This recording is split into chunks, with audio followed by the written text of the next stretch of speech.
been here for a while, you know in my garden I've had a rodent problem, so I want to share with you how I plan to combat that and also a few of my plans for the 2025 growing season.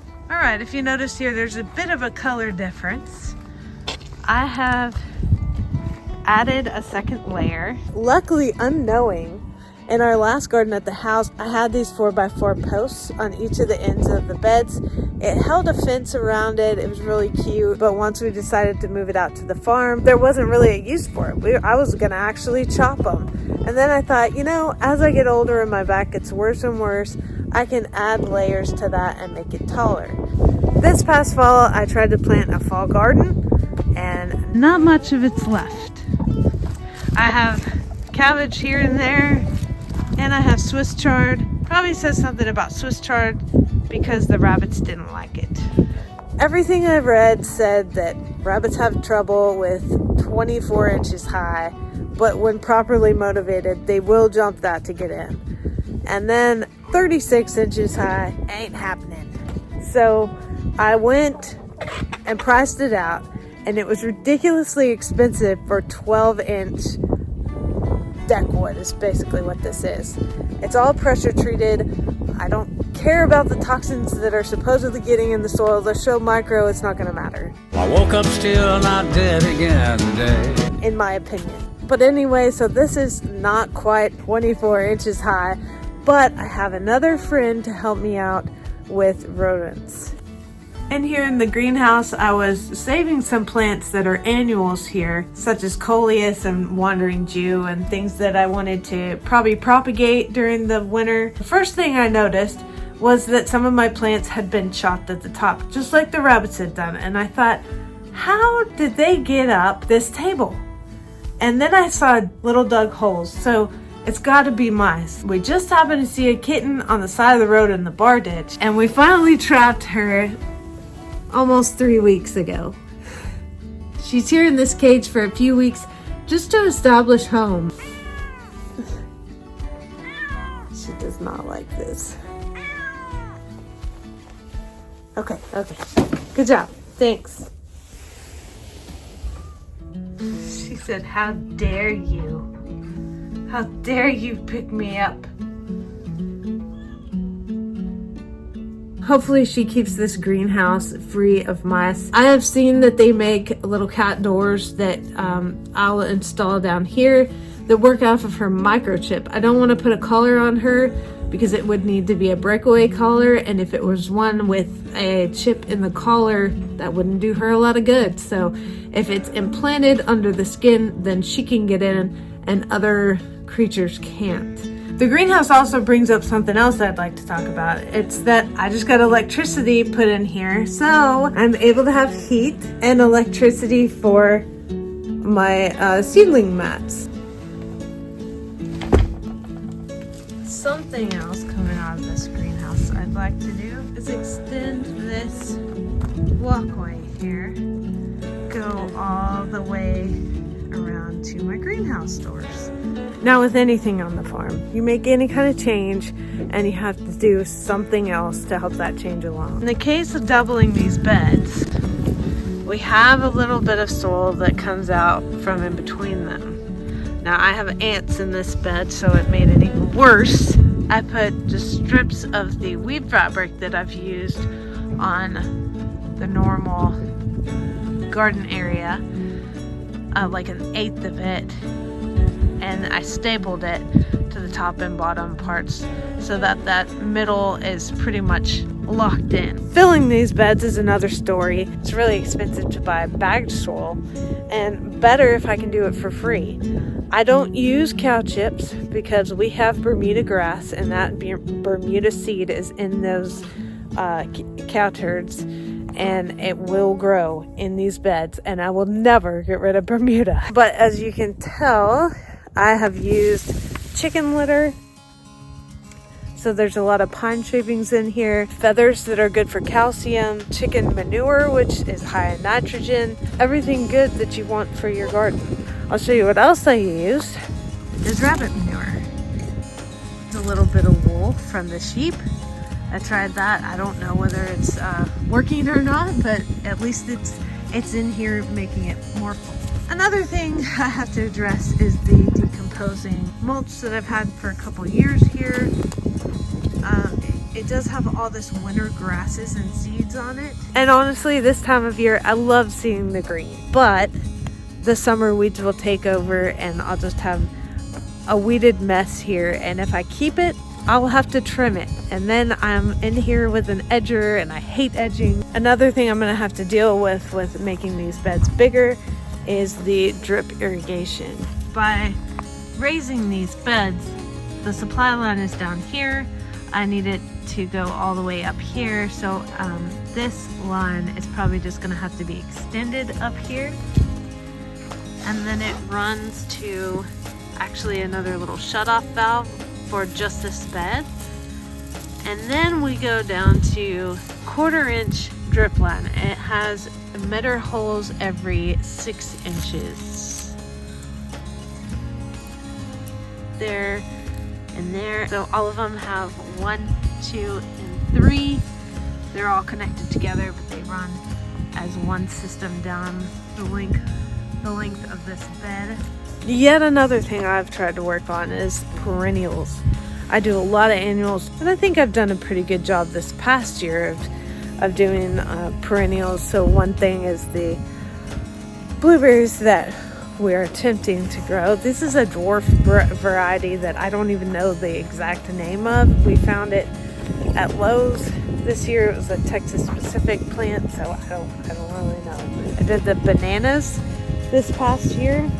That's another thing I want to do is kind of section off an area for the bananas to multiply in that area, but nowhere else because they went crazy. I've also put in a berry trellis, blackberries and raspberries.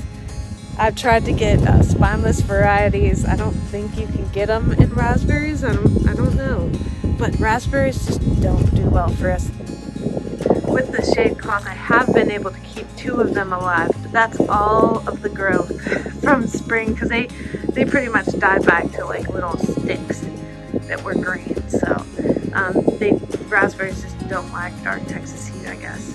And the blackberries will take off. These are a spineless variety, so I'm very glad to have them in our garden. Not only that, but they'll give the chickens a little bit of shade from the south. Now I hope this is still alive, but this is a grape. I put a cage around it so the rabbits wouldn't eat it. And I'd like to have a grape trellis over here and maybe another variety of grape over here.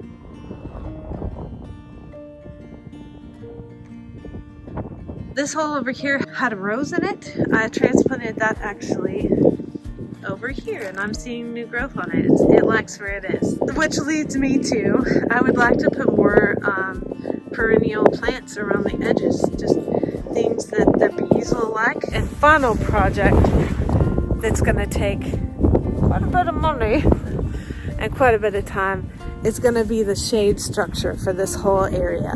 From the walkway all the way over to the tunnel over here, we normally run a huge shade cloth, and that shade cloth is so long that it waves. It breaks the cable that we attach it with. It moves all of the poles inwards when it's wet, and it's not working. It's a huge sail. It usually starts to touch the ground in spots and it'll break plants. So I am going to down this line, the middle, and down the walkway, I will have 4 4x4 posts that are about 8 foot tall. We're gonna build a flat roof so that shade cloth can just sit on top of it. These shade cloths are not cheap, but they're very effective. So it's worth it to me to do this. A lot of times we're in a drought. This weed fabric plus the shade cloth really keeps things a little more moist than normal and just keeps plants from frying to death. So something I'm excited about but not excited about doing. It's not an exciting build, so it'll be nice though, especially to walk under it and not have the wind like banging the shade cloth against your head. So it'll be nice. Some of my goals are going to be set after I tell you about the next exciting thing that's going to happen to this channel. I just wanted to jump on here and tell y'all about the Pantry challenge that we will be a part of this year. This is a challenge on YouTube put out by Three Rivers Homestead, and if you'll remember, she puts on the preservation challenge in August. Now in the month of January, the challenge is to use what you've preserved, either in cans, in the freezer, dried goods, whatever you have, just to let you know what maybe you should preserve more of, and things that you have a lot of that maybe you're not getting through, and thinking of things that you could grow in the garden that maybe you don't have that you've been buying from the grocery store. The point of this challenge is not to go buy a whole bunch of groceries in December. It's meant to use what you have and actually be aware of what you have. I have been doing an inventory of our freezers and our canned goods, even the freezers at the farm where we have pork for sale for other people. I need to be aware of that and how old that meat is. It's not even a year old. But nobody wants to come to the farm and be like, oh yeah, I'll buy 3-year-old pork, whatever. So we just need to be mindful of all that and go through it. On both of these challenges, Jessica always says, make up your own rules, but just, stick to it. It's a challenge for a reason. Our rules this year are going to be dairy we can get from the grocery store. Bread is a big thing because we're here in the morning, then we're off to the farm for the afternoon and sometimes into the evening, depending on what goes on. And then we're here in the evening. I don't have the time to make the dough, let it rest, knead it, let it rest again. I'm not here. And it being wintertime, it's not a good idea to take bread from one place to the other. Usually it has to be in a warm area and allow it to rise. So anyway, it's not going to work out. So I'm going to allow for bread. The thing I kind of go back and forth on is fresh vegetables.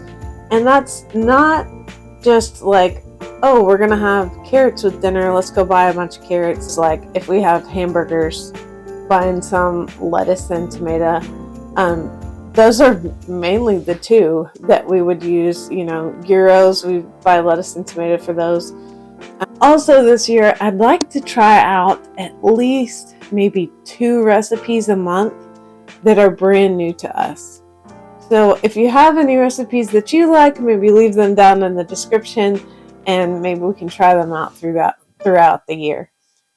For this challenge, I'm going to keep doing my 2-week updates on Sundays. These videos will be on Wednesdays throughout the month of January. So because January starts on a Wednesday, I may start a few days early just to get those synced up with the new year. But thanks for watching, and I'll see y'all Wednesdays and Sundays.